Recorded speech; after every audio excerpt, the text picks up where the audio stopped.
Квартиры Камзина 74. Клиенты жили 6 суток. Сразу смотрим коридор. Здесь все хорошо. Ванная комната.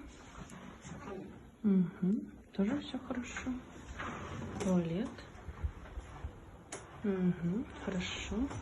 Кухня. Холодильник смотрим. Так, морозилка пустая. Холодильная камера. Немного оставили продуктов, ничего страшного. Так, здесь у нас вот так все. Все хорошо. И смотрим зал, кровать. Так, ну постельное все еще проверится, чтобы все было не порвато и так далее. Вот в таком состоянии клиенты сдали квартиру спустя 6 суток.